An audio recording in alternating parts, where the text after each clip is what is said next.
Alright, I'm doing it. The Mark V GSR. And my chair's coming apart. I want to say this is one of the loveliest satchels I've ever had for a gas mask. It's also really heavy with all of its brass and iron. I mean, look at these clips. That is a beautiful clip. It's sturdy, it's robust, it's dirty. Oh, I love it. I think that's copper on the push buttons, but it could be brass as well. Disclaimer, mine is damaged. And it's a shame. But I'm looking for a replacement as a sort of atonement for the damage.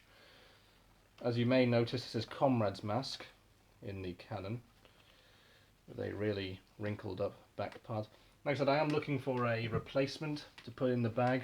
Thankfully, because I live in England, that shouldn't be too hard. There's a nice little shit label that I wrote myself when I first bought this, when I was a little shithead, saying, "Blue asbestos inside red can filter. Do not damage or attempt to open." I don't know who that's directed at, because I think at the time I was worried my brother would be all touchy-touchy about it.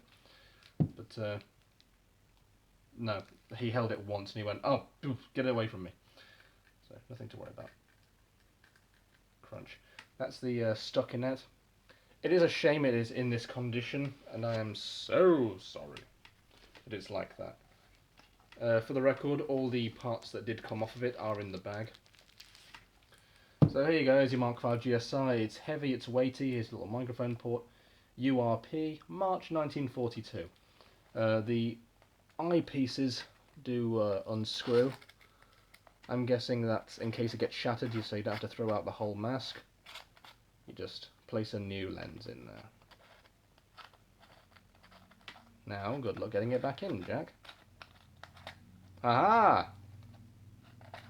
Ingenuity. Ah!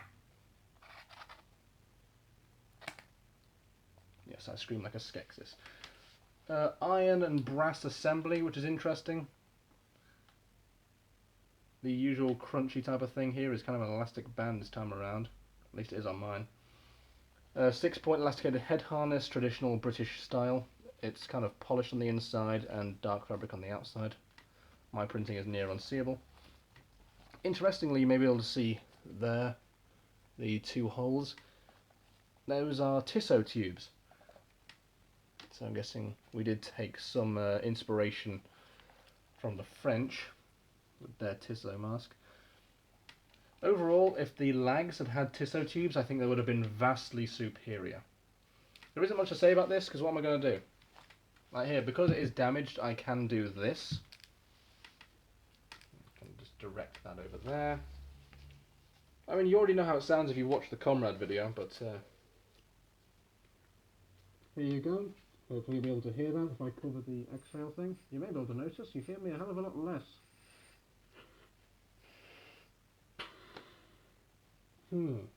It's, well, it's not comfortable. I'd hate to have been a soldier issued these because it's too tight to my face.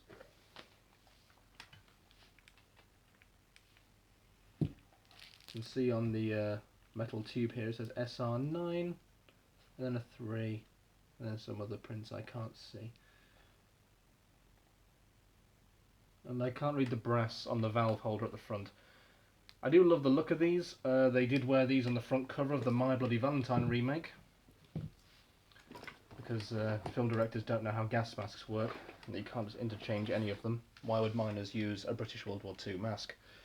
These would have been worn with the carrier bag to one's chest, with these hanging down, because of course they'd be too heavy to hang loosely, so they'd be in the bag. I don't know what these straps are to, they were just in the bag. I don't even know if they're involved. I just wrapped an elastic band around them and then forgot about them. Here's some of the fabric tape from around it, some of the inner stuff. Because it was in there, you've got 2 brass air holes at the bottom. This is a lovely satchel you can buy off Amazon, listed as a Indiana Jones type satchel. Personally, I recommend picking one up. They are 100% worth it. Yeah, I included everything in this. I mean, oh wow, look at that. It's a little thing that says £6. Red Army Cap Cockade, which of course is the cockade on Comrade's hat. There was this piece of string in the bag, nothing special, it was just in there, so I thought, fuck it, I'll hang on to it. And in this little bag here is where I keep the bit that came off. The metal snapped there. And there's a person's name on it. I'm not going to read it out loud, even though they are no doubt dead by now. So I do keep it all together. I didn't just go, oh no, it's damaged. Fuck that. No, I'm a sort of a bit holder. Love a good bit. Bag's not in great condition. It's been chewed up a few times, so to speak. Just going to plug that up and put it back home. Like for example, you can see here where the strap has been split a little bit, and I put some safety pins on it. Again, here string is starting to unravel. But yeah, not much to say about it, because what can I say? Oh, it's really functionable and you should wear it for COVID-19. No, you'll get lung cancer. Sell it to me, so I can atone for the damages done to it. Also, there's a, I believe, Swedish or Norwegian, some Scandi What's It fellow on Reddit. I forget where he's from, but I do have his username saved. I won't read it out loud for his sake, but I will send you a link to the video. Could have been Romanian, I can't remember. I would have found out. Sweden, maybe? I would have found out eventually, because he wants one of these. Says they're hard to find in his country, so the next one I find is not going to be my atonement one. It's going to be sent to him. Not for free, because shipping one of these abroad is going to cost a fucking arm and a leg, and I can't afford to do that for free. Heavy, lovely, beautiful mask. It's just a shame that people are stupid like me. And the thing is as well, I was warned not to cause any damages to it, and I didn't listen, because I thought, nah, it's fine. What even counts as a rare mask anyway? And it's not that it's rare. It's a piece of history, and I didn't appreciate that at the time. Because I owned 2 gas masks, or 3 technically. I owned an S10, one of those, and a British World War II civilian mask, you know, the sock. So I didn't have any respect for masks. Then I got the GP7 and the Phantom PPR 2000, and it just went out of control from there. Then it went to the CM4. And it just collapsed, and now I've got like 16 masks. That's not much compared to some collectors. If you check out my Insta or my Reddit, you'll be able to see pictures of all of them, and I do include more details than I'd probably put in these videos. But no, I just sort of kept collecting them, and now I appreciate them for what they are. I mean, I go to surplus stores and I buy out their filters. It's alarming how quickly from October to May that I went from just like, nah, fuck it, it's a mask, who cares, I'll do what I want with it, I own it, to I must protect it. Like, it was a weird transition. It is character development. And I'm telling you that because this is the last gas mask review I'm going to be doing until we get whatever the next mask will be. Could be an SR1, could be a Yugoslavian M1. I already did a review of the Polish MP... No, not the Polish MP3, what was it called? The Polish MC1. I already covered that, but I do want to own a grey one, because the green one is not mine. So I do want to own one of those. I won't do a review of it, because what's the point? Maybe I'll do a revisited, because it'll be in actual size and it won't be disgusting, because I had to clean it for 3 days. Could be an SR1 or an SZR91, whatever the fuck its full name is. If you go on, just type in SR1 gas mask and go on the wiki, you'll see it. It's a big name. SR1 is not correct. It's just the marketing term. It's the Polish head wound mask, you know, that kind of GP5 OM14 style mask. Those are quite nice. Maybe get one of those. Like I said, the M1, MC1. If I can get a CM3, that'd be good.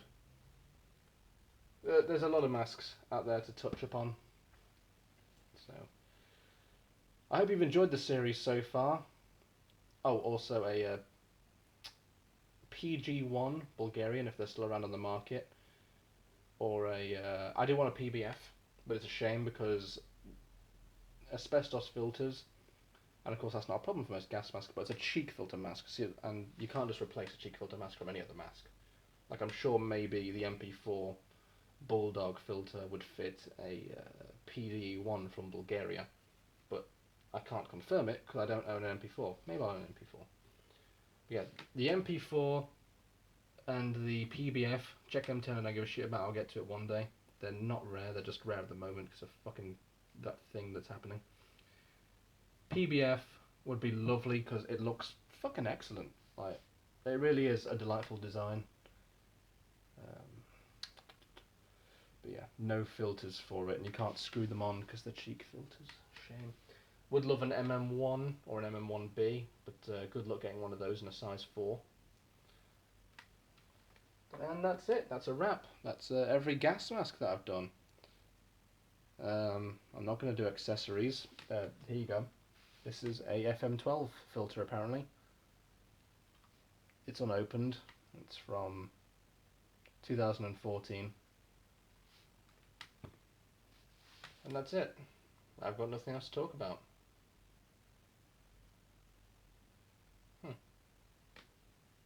Well, do whatever the future holds.